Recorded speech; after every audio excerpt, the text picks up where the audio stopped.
Welcome into the season finale of Coach Prime's Playbook. And boy, when I say we saved the best for last, we got not one, but two Sanders in the house, two 21s in the house. Shiloh going to join us for the whole show today. Shiloh, I love it. Since you're here, we're going to start off with you. Another tough loss.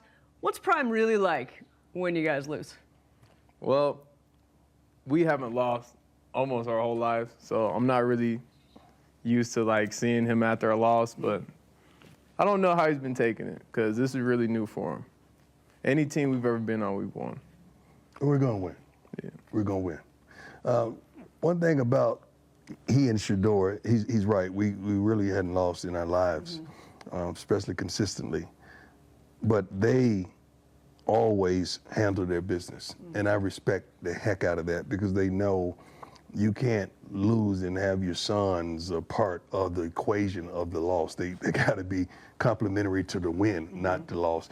And I'm really, you know, I've told him this a million times. I'm so proud of him and what he's accomplishing this year. He has a knack of getting that ball out. He has a knack of getting to the ball. He plays physical. He has a violent nature inside of him.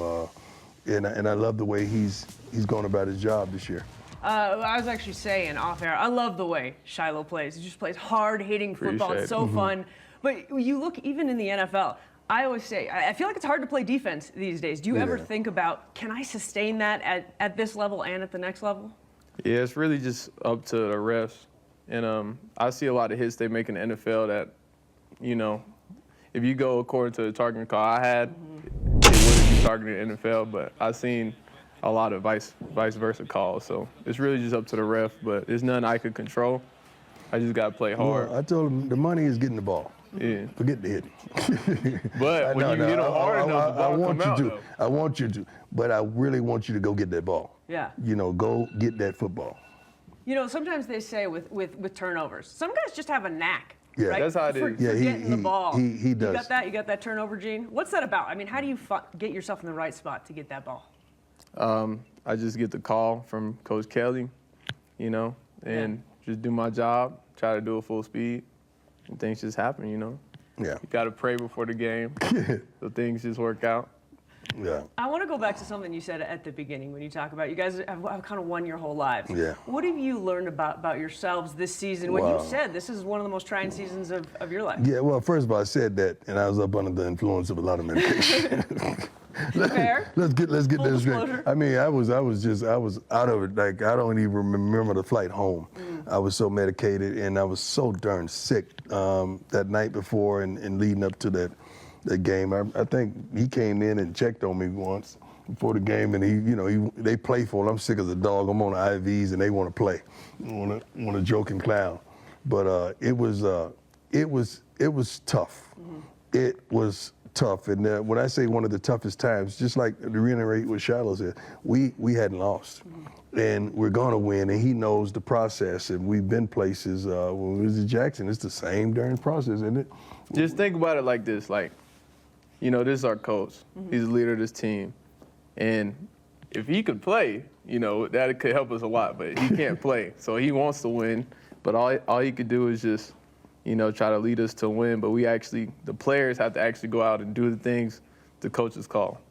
So when we don't do that, that results in things like little mistakes that can give up yards here, yards there, and then, you know, he just gets all the blame for it, but it's really just... Yeah, but that comes with the territory, because you don't get the credit, you got to get the blame. I'm built for that, I'm used to that. I don't want you guys getting the blame. I'd rather take that. I'll take that. But it's so funny that, and he says this all the time, you can say the same thing that everybody sees on television, but if you say it, it's a problem. Right. Well, you're used to that, right? You know people are going to love it or hate it one way or another. Right. It's been that way our whole life, and he knows that. He's going to be criticized just like Shedeur's going to be criticized. But also, they're going to get a lot of the credit when we win. Yeah, absolutely. So that comes with it. I want to keep going with this, but I do want to talk a little bit about the next opponent, too, before I forget. So let's take a look at who's next. We got the reigning Pac-12 champs, Utah, coming up right now, a battle out in the other Rocky Mountains coming up.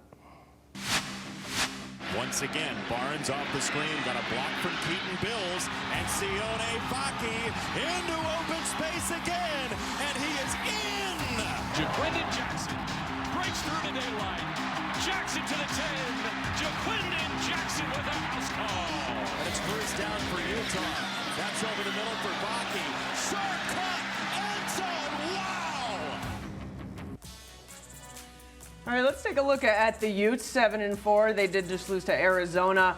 They had a really hot start, but they've lost 3 of 4 since starting 6-1, 10-2 versus the Buffs as a member of the Pac-12. And of course, this is the last game This is it. of Pac-12 play. You're going against a team that really is kind of the epitome of consistency. How Yeah. much would it mean to get a win as you're exiting Well, Pac-12? that's what you want. Let me tell you something. I love this coach, what he's about, his standard, his level of consistency that he's displayed in that team, the way they play. They're physical, they're tough, they're strong, they would not give up, and they resemble all the attributes that their coach has. And it's going to be a tough game. It's going to be a physical game. We're going to have to stop the run, and we're going to have to, some kind of way, run the darn football. So back to the basics, as you often say. Yes.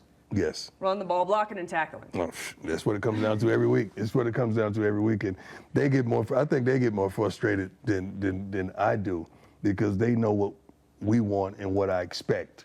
And when they don't get it, I think you got a group of guys that tries to hold each other accountable. Then you got some just don't. And we're going to deal with that as soon as the season is over. But they do a great job of trying to hold each other accountable. I love it. We're going to take a quick break here on Coach Prime's Playbook, but we got a lot of fun coming up. We're going to have some fun when we come back, because I mean, you got to. I feel like the two most fun Sanders in the household, right? Yes. All right. We're coming back on the other side. We got a lot more coming up. Morris swings it right side, and it's picked off by Travis Hunter. You have got to be kidding me what I just saw. Moves to his left, has all kinds of time, rifles this one, end zone, touchdown, touchdown, Colorado. Drop to throw, quick throw left side, it is picked off, and this one's going for a touchdown. There he goes, 25-20, 15-10, 5, touchdown, Shilo Sanders. Ball down. Hey, Welcome back into Coach Prime's Playbook, and I'm glad we ended on that highlight, because there's a lot of controversy about the high step, the no high step there. Take us through why we didn't high step there. I high step. Because the guy was running him down? Okay. No, I ran at 21.5, which is really fast. Oh, Lord. I high stepped in high school one time from a kick return, Okay. and he actually got mad. So I did it from No, I didn't. I played like I was mad. The 35-yard line. I It was did a TV game. He said, And I played like I was mad because I was on television. And I told you, if you high step, I was going to come over to you and play like I'm yelling at you, but I'm really not yelling at All you. right, okay. I'm really complimenting you, but I got to play like I'm mad. So Well, why'd you have to pretend like you were mad? Because he high stepped and we got a penalty. Okay. So I couldn't applaud that. Okay. Says I coach. did high step from the 35. He did. It's an ESPN game, too. But I was about to do that, but I was like, I just had flashbacks to the high We had school already game. planned it. We know he's going to break one. That's the thing about it. I said, I'm going to walk over to you and I'm going to play like I'm yelling at you. Just shake your head and do. So that's what happened. Now, I like how the refs didn't throw a flag for my celebration. I just waited till I scored, and, That guy was running you down, though, son. I promise you he wasn't. Yes, he was. All right. Well, we might do those, like, go back to the videotape. We'll check it out later. This is the problem. You got to understand, Shiloh is that son that keeps you on your knees and keep you praying. He's that guy. I don't even do that Why? much bad. He's always been that guy his whole life. He's always been that guy. Does he remind you of you? No, I was never like that. I was never problematic to Grandma my did mother. say she used to whoop you, like TJ. Yeah, everybody got spankings back then. I'm sorry. That's the culture we grew up in. Yeah, everybody got that back then. Well, I obviously can't not bring up the kid rankings. I feel like we haven't talked about them in a while. Right. Where is your standing at the moment, Shiloh? I'm usually number one. As you can see, if you go on his Instagram page, I'm his profile picture. Let me see. That is true. That is true. So why, I feel like there's a lot of impression that you're lower down on the Yeah, he list. is. When you posted the list, I think he was 5. That was an old list. That's an old one. You know what? How'd you work your way up? He has moved up.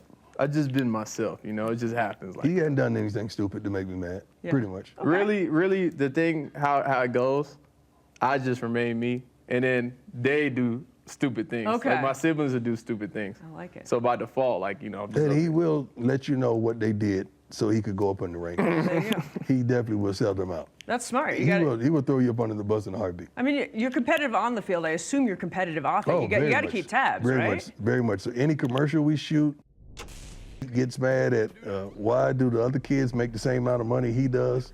I mean, just it's she should not be getting as much money as I do. There's no way. Yeah, I I be mean, looking at everything. contracts. I be Look at the doing contract. And I know you're the one who told them what to pay everybody. Yeah. I like it. Maybe you need your own agent. Yeah. I am his agent. I don't know. I love it. One thing I think about when you think father and son duos, you got the name on the back, so you're already carrying that legacy. You pick 21. Yeah. I'm curious, do you feel pressure, pride in doing that? Sit up, please. I'm just sitting regular. Thank you. There's no pressure Yeah. because I've been that number since I was like 6 years old. Yeah. But there's just a standard that people hold you to that's like really, really high. So I have to do like more than average to be average. So Yeah. But I hold him to a higher standard as well. Not just on the field, off the field. And one thing that I love when people come and talk to me about the kids is how respectful, how polite, how courteous, and those attributes. I love when someone I meet and they don't even know about the conversation come and tell me they met him somewhere, they met one of the kids somewhere, or one of the girls somewhere, and they were really polite and respectful. I love that. Who you are in real life is exactly who you guys present yourself to be. Yeah. I think that's one of the things that Yeah. Buffs Nation has come to love so much about you guys. We got to take a quick break, but we got a lot more coming up here. Stick around. One last segment Bob. with Shilo and Coach Prime. Welcome back into Coach Prime's Playbook. What a treat for this episode. We got Coach and we got Shilo Sanders. Double the 21, double the fun. Okay, I got to ask. You said I could ask anything. Are we really going to the draft in 2025? You and well, Shedeur. obviously I don't have a choice because no matter whatever I do this season, he just gets on interview and says, "Oh, next They're year." not going anywhere. You know, Promise. he said This that. is what Buffs Nation needs to know. No, both of them are coming back. He said that at the beginning of this season when we went to a Broncos game. Yes, I know. And Yeah, everybody, we're holding on. Tell me, to this. and tell the people, have I ever led you wrong with advice? No, he hasn't. Never.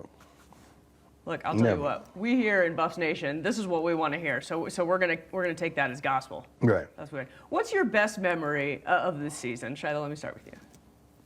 As it starts to come to an end. His interception. Thinking about it. His interception. That's his best memory. Better yet, what's your best memory in your childhood? A memory of us. Best memory in 20 seconds, because the show's wrapping. Come on, come on. I don't know. There's a lot. Ask me something more No, specific. give me your best memory. With you, I know you want me to say one with you. Yeah. My best memory doesn't include you in it. Well, but my best memory don't include you that's either. what I'm saying. I don't know. You know what? I'll let you guys think on that. This show is wrapping up, unfortunately, way too soon. I actually got mad when he came out. Guys, it's been such a privilege. No, you didn't. You did it on Been a purpose. great season. Like, One last game. We'll see you guys in Utah. Got mad.